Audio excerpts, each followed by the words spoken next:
Hey, it's Trailblazer. So today I wanted to do something kind of a little different and pay homage to probably my favorite BattleTech YouTuber of all time, which is Nerdy Overanalyzed. I love the way that guy thinks about tactics and about battle mechs.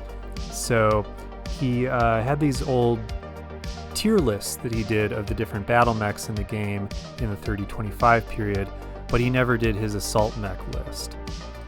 And I hope I'm not stepping on any toes, but I gather that he has quit BattleTech YouTube and doesn't do it anymore, so I wanted to do my own tier list of the assault mechs in something like the style that he did. The main difference is I'm not going to consider availability issues, because to be honest, I didn't want to put in the time to research that, but I'm going to otherwise go through the assault mechs in something like the way that he did. In some cases, I'll be rating important variants if I think that they have a particular important role to play separate from the original mech, but I won't be systematically going through every variant. In most cases, I'll just be going through kind of the main and most common variant of each mech.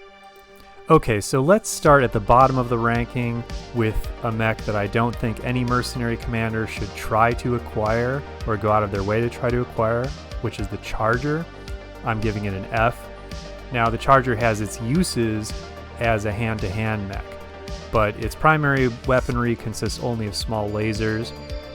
Its armor really isn't that strong, and it doesn't have especially good coverage. Of course, it won't explode in an ammo explosion because it's not carrying any ammo weapons, but still, this thing is really neither resilient, nor does it pack any kind of real punch. If you can get it for dirt cheap, it's worth doing, and yes, it moves quickly for an assault mech, but honestly, who cares? That's not the purpose of an assault mech, and I would much rather take something like an Ostsol or an Ostrock that has that mobility together with some firepower. So the Charger gets a big F from me. That should be no surprise to anyone.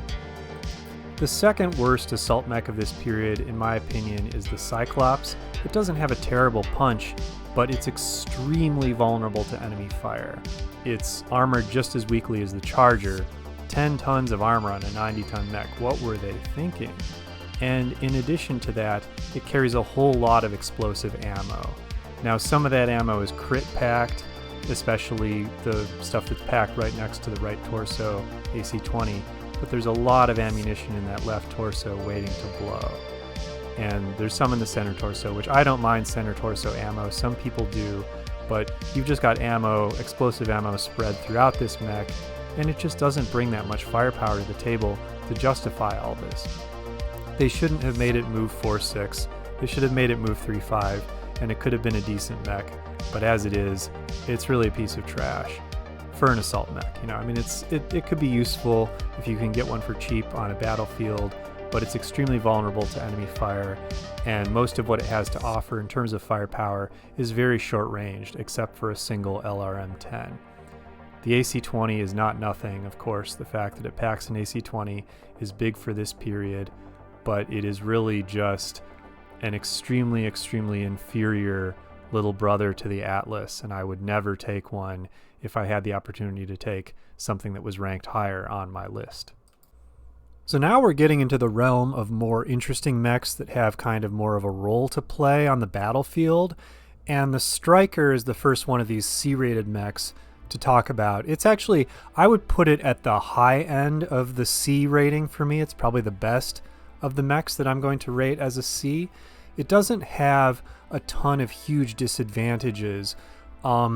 It's carrying an AC-5, which to me is always pretty sucky. Like, I don't like AC-5s. I think they just compare terribly to PPCs and to large lasers. It's just a really underwhelming weapon. But other than that, it's not doing a terrible job. It's kind of like it's a lot like a Zeus. Like, we'll talk about the Zeus in a second, but the Striker is kind of like a Zeus that has just more of a kind of short range arsenal where if you get up close to it, it can fire back with those medium lasers, but it's primarily kind of a sniper, or you could use it as like a battle line mech, and it does a fine job. The armor is fine. It could be better, but for this period, the armor is pretty good. And it doesn't carry that much ammunition, and the ammo that it has is pretty well, we say, crit packed. That is, it's packed in with some other components, including the large laser, that will, take critical hits instead of the ammo. So the ammo is not automatically going to explode if you get into that left torso. So that's always a plus. So the Striker's not bad. Definitely take the Striker if you have the chance. Much of what I said about the Stalker goes for the Zeus. The Zeus has its advantages, namely it has a longer ranged weapon than any of the weapons carried by the Stalker, and it's LRM-15. And it doesn't count for nothing. It also has an excellent array of heat sinks, so it'll be cool all the time, although it's probably over-synced. The version that has the PPC is definitely an improvement, but neither version of the Zeus is especially special. And one thing in which it does excel is not having very good armor. That right torso is also kind of ready to blow on the Zeus. You're going to get a fair bit of ammo explosions using this mech, so it's really not an especially strong 80-ton battle mech. As many people remark in lots of forums, the Zeus is a mech that weighs 80 tons, it's an assault mech, but it feels more like kind of a low-end heavy mech. You feel kind of like you're piloting something that's like a Crusader or a Warhammer or something like that, and that's not what you want if you are shelling out the big bucks for an assault mech. So the Zeus is playable in this period, but it's pretty unimpressive, and I wouldn't recommend it to a mercenary commander who had a better option on their list of mechs that they could purchase. Like the other C-rated mechs, the Victor has a role to play on the battlefield. It's pretty much a dedicated close-in fighter, or especially a city fighter. That's what the Victor is good at, and it does have something really special for this period that is pretty unique to it, which is that it combines an AC-20 with the capability to jump 4. There are not other mechs that have that capability in this period. And so in that role, the Victor can do some real damage. It can have a real role on the battlefield, but it's very specialized. And even within that specialty, it doesn't do anywhere near a perfect job, primarily because it's another one of these 80-ton mechs that has really poor armor for how heavy it is, and it has a really explosive right torso with lots of AC-20 ammo in there and only one non-explosive crit location. And then the left torso also has a piece of explosive ammo with the SRM-4 ammo in it. So the Victor will explode on you a lot of the time. It's not a death trap, but it's kind of a borderline death trap, and its armor is really poor. These are the things that bring it way down in my ranking, and with its arsenal being entirely short-ranged, it's really good for nothing except city fighting. For city fighting, it's pretty good, so you might want to take a Victor as a specialist, but for a mercenary company that's not looking to over-specialize, this is a mech that I might rate even lower than a C. So now we're getting into the ranks of mechs that are well worth your time, even if they have considerable flaws, and the Goliath is certainly one of these. The Goliath is definitely a dedicated sniper. You want to stay at long range. You want to stay within line of sight because you don't want your PPC to go to waste. But you want to stand this mech in cover at a distance and fire away with its long-range weapons, and do not let the enemy get too close to the Goliath because it won't function especially well in close. So think of it like kind of a less good awesome. You know, it's an awesome that is a little faster, yes, so it can keep up with heavy mechs in an advance. That's an advantage of it, but it just doesn't have the punch, and it doesn't quite have the armor protection of the awesome, although it has pretty solid armor protection. It's got 3 tons of ammo on it, but the ammo is placed in locations where it's not especially likely to explode, so the Goliath is fairly resilient, especially for an assault mech of the 3020s period. I would definitely take the Goliath, although it's rare, you know, it's not especially available. You know, even I, who haven't done too much research on availability, know that about the Goliath. So, but if you can get your hands on one, it's a pretty decent mech. It's definitely a specialist, but within its specialty, it is quite well functioning. Now the original Banshee, BNC3E, it's obviously a really suboptimally designed mech, but it outperforms what you would expect from it. You know, you can advance with this mech, get into a fist fight with one of your enemy's mechs while you're shooting your AC-5 and your PPC at something behind that target, and you've got something really resistant that can fulfill these roles. So think of it as kind of a sniper and a hand-to-hand brawler. You want to kind of be doing both of those with the Banshee at once to get the most out of it. You really want to be physically attacking with this mech. You want to be in hand-to-hand with something and shooting at an enemy mech that's like 3 or 4 hexes behind it. Ideally, that's the way to use this Banshee. It's not the world's greatest, but it has really strong armor, and it can keep up with heavy mechs if it's advancing. But stay tuned. Later on, as you might expect, I'll be talking about the Banshee S, which is certainly a much stronger design. Another B-rated mech, as far as I'm concerned, is the Longbow LGB-0W. This is an extremely dedicated specialist. Again, it's a mech that has one role, and its role is fire support, and specifically indirect fire support.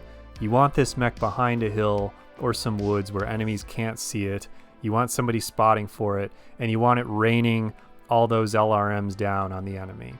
In that role, it's pretty good, although it doesn't have quite as many heat sinks as you would hope for it to be able to really sustain that level of fire, but it can do a pretty good job. You know, it's taking 14 heat from those weapons, and it has 13 heat sinks, so it's doing fine. The Longbow 0W, for its role, is quite good. Its role is very limited, which is why I'm not ranking it super highly.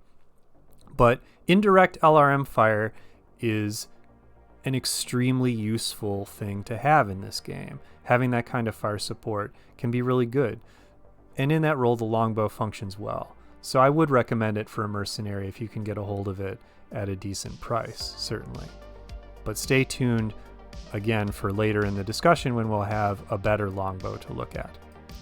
The Atlas has this reputation as the #1 king of the battlefield, and it is really strong in a lot of ways, but it's only strong in close, and it moves 3 and 5. So with that in mind, I can't in good conscience rate it as an A, because there are going to be a lot of enemies that can take the Atlas to town just by staying at long enough range and surviving the LRM 20 fire that it can provide. But if you can charge this thing at a fixed objective or at a spot in the enemy line where they're not willing to move, and send it in there and get it into where it's fighting in close, then it will perform extremely well. There's no question. So the Atlas to me is a B, and a solid B. It's a mech that's going to perform well if you find a way to use it in its intended role, and if you don't use it in its intended role, it's not going to do very well at all. The 3025 King Crab is very similar to the Atlas for me. The differences are that it hits harder on the one hand, but on the other hand, it's going to run out of ammunition twice as fast. And in a typical battle, you will eventually get to the point where that King Crab is useful only as a kind of large laser pew-pew shooter on the one hand, and also as a hand-to-hand fighter purely physically attacking, which it's not bad at. It's a 100-ton mech. So with all those things combined, it does have strong armor protection, not quite as strong as the Atlas, but quite strong. And so I think it deserves a B rating too. I would maybe put it just a notch below the Atlas in the same kind of role. It's a line breaker. It's a mech that you want to charge at your enemy line at a place where you know that they're not going to just back off and keep firing at you from range. And in that role, the mech does have quite a bit of strength, even though it will run out of ammunition quickly. Now the 3025 Crockett is one of those downgraded Star League mechs, where it was a mech used by the SLDF and used to have Star League tech, and then they downgraded it to 3025 technology. And as a rule, those mechs tend to be really strong compared with the mechs that showed up in the original tech readout 3025. The Crockett is definitely not an exception to this. As a medium range fighter with that AC-10 2 large lasers. It packs quite a punch, and then when it gets in close, it can really just blitz you with SRMs. Hopefully it's opened some holes, so it's going to cause some critical hits with those weapons. It has some explosive ammo in that right torso. You got to be careful. You got to guard that right torso against enemy fire, so it's not perfect, but I would rate it as an A.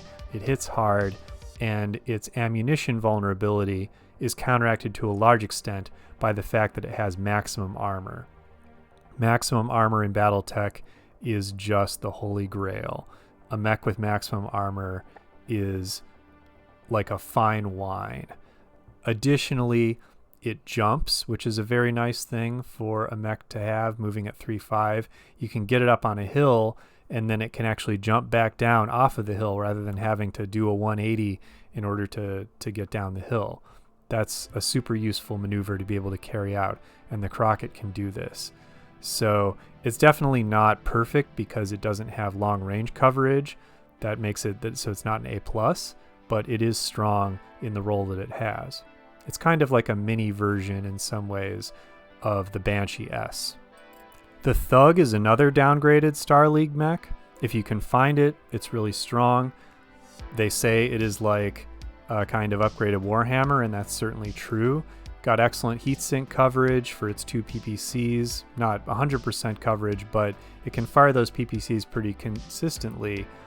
It has 2 SRM-4 launchers, which will do some excellent crit seeking once you're ready to get in close and do that kind of work on your enemies once you've punched holes with those PPCs. And additionally, the mech is very heavily armored, which, as I was just alluding to, is the holy grail for mechs in this period, especially assault mechs. So very strong on the defense, moderately strong on the offense. It's a solid mech overall. It has some explosive ammo in the right torso, just a little bit, but there's that SRM and a heatsink to kind of protect it. So really, this mech is not especially explosive. It's quite a strong design. Now the Awesome. Wow, right? This is an extremely important mech in the history of BattleTech. This is one of the legendary assault mechs of all time. I'm kind of feeling sad that I didn't rate it as an A+, but there are just some designs that are slightly, I would say, strictly superior to the Awesome. But the Awesome is extremely strong. No ammunition on the thing, so it will survive enemy attacks with ease.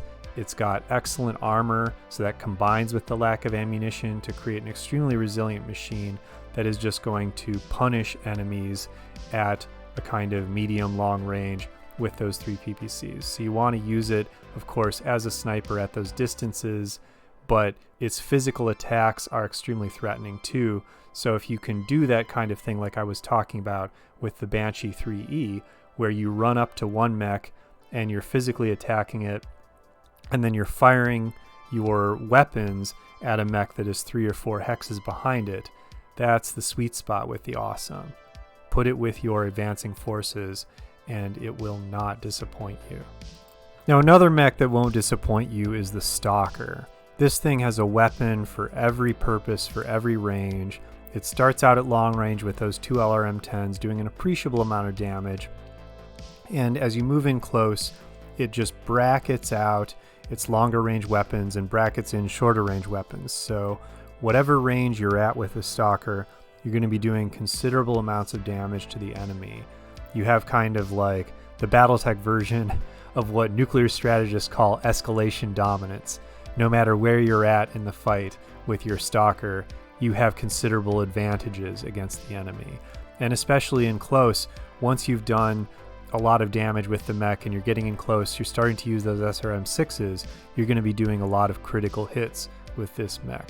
So especially if you combine it with something with armor-piercing capabilities like the Awesome, the Stalker is going to do tremendous damage to the enemy. Just put it in there, have it slowly advance, and it's going to be a really serious threat to your enemy for the whole game. Now perhaps this is controversial, but to me the Battlemaster is also an A-rated mech.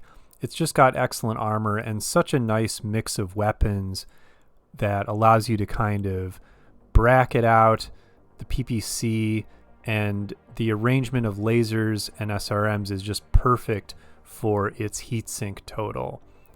The Battlemaster, you need to get in close with it, but if you do, it's not going to disappoint you. It's a really strong hand-to-hand close-range fighter. You get in, you're blasting with medium lasers and SRMs. You've already done some damage with that PPC to open up holes in the armor. It's just everything comes together in a fight if you're using the Battlemaster as one of your brawler kind of front line. The 2 tons of SRM ammo is a little excessive, really excels, but it can actually be pretty useful if you put some Infernos on there. So that's another nice role for the mech. Of course, the Stalker is also another excellent Inferno mech. Now, the Battlemaster 1D to me is also an A. It might not be quite as good in a wide variety of roles, but that extra ton of armor really goes a long way for me. And with all those heat sinks packed on there, you can just keep firing that PPC and those 4 medium lasers and never get hot. So it kind of fights a little bit like a grasshopper almost, although it doesn't have the jump capability, of course. But in terms of its weapon load, it fights a lot like a grasshopper, which is a great way to fight. So both these Battlemaster variants, I think, are really quite useful. Now the 3025 Highlander, well, look at this. Again, another downgraded Star League mech that has maximum armor and puts it to use in a great way and goes 3, 5, and 3, which is a really useful movement profile. The arsenal could be better. It's a little over heavily laden with LRM-20 ammo, although for a company size fight, 18 rounds can actually be pretty useful. Having that much ammo to kind of keep up with the total amount of ammo that its AC-10s mount. So this is a mech that does have a pretty explosive left torso, and that's not ideal, but it does have the LRM-20 kind of protecting that ammo a little bit in that side torso. So it's certainly not the beast that the Star League Highlander is with its Gauss rifle, but for this period, it's a really strong mech.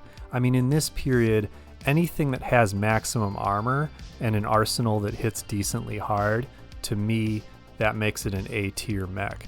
I would use this, again, in a battle line, spearheading a slow advance, just march it up to the enemy and try to get up there within 6 hexes, something like that, be firing at medium range for those medium lasers, short range for that AC-10 and the LRMs. And again, it has an SRM-6, which is quite useful with 2 tons of ammo, which is too much, but you can load Infernos on there, so it's quite useful. So this Highlander is a good kind of all-purpose battle line assault mech. It's not the best, but it's good enough to certainly rate an A. Now the Banshee 3S is a solid A for sure. Really powerful arsenal on this mech.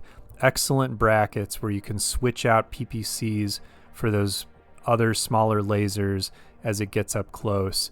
Again, it's got an SRM-6 for crit seeking, which is always a useful thing to have in a battle line mech. So this is an assault mech that if you put it in your battle line, it will not fail you. I would have liked to see just a little bit more armor on it, honestly. It doesn't have full armor like that, Highlander does. And that's maybe the one kind of borderline weakness of the Banshee 3S. Could have had better armor, but the armor is fine. It's serviceable. So this is a useful mech, really strong for your battle line. Now the Longbow 7Q is to me the best variant of the Longbow in this period. You can use this either as an indirect fire support mech, or you can use it kind of like you might sometimes use a Crusader or an Archer, have it out there in the battle line, firing long-range missiles from long range in kind of direct line of sight of your enemies. And it's got enough armor that it can take the return fire. So that makes it very versatile. You can use it as either an indirect fire support mech or as a direct fire support or kind of direct attack battle line mech. It certainly rates an A in my book. There's plenty of heat sinks, too many heat sinks in fact, but that's fine because it has a lot of other useful components, plenty of weapons, and plenty of armor. It's definitely a strong fighter. Now there's 2 A+ rated mechs that I would just give the highest rating in this period. Unfortunately, they are not mechs that are going to be available to the average mercenary leader. They're mechs that are exclusives to the Wolf's Dragoons, and maybe sometimes, I guess, the Dragoons sell them to allies of theirs like the Kellhounds or, you know, Barber's Marauders or something like that, but they are mechs that are really not available to the average mercenary, which is sad because they hit hard. The first one of these is the Imp. The Imp just packs a really strong long-range arsenal of an LRM-15 and 2 PPCs, and it's got plenty of medium lasers to switch out that one of those PPCs for those lasers at close range and continue to do really heavy damage to your enemy. The Imp, it does have a little bit of explosive ammo, but that's its only vulnerability, and its armor is very close to maximum, so it's extremely resilient. It's just a solid 100-ton mech, and I would recommend it to anybody who needs a battle line assault mech that doesn't need to move too fast. But the best assault mech of the 30-25 period, and it's not especially close, is the Marauder II. The Marauder II can fight like an awesome, with its PPCs and large laser kind of fulfilling the role that the Awesome's 3 PPCs have, but the Marauder II can continuously fire those 3 weapons and walk at the same time. So it just hits with incredible force. It can jump, which is amazing. It's got maximum armor on a 100-ton mech with no ammunition. So there's nothing on the battlefield that is more resilient than a Marauder II. It takes hours to destroy this thing if you have, you know, any kind of reasonable fire output. It's just so difficult to bring down a Marauder II. It's the ultimate zombie. There's nothing that is going to outlast it. There's not hardly anything that can outfight it. It just inches even above that Imp to be the most powerful mech of the 30-25 period. Not really available outside of Wolf's Dragoons, but if you can get one, there's nothing better. There's nothing that will serve you better on the 30-25 battlefield.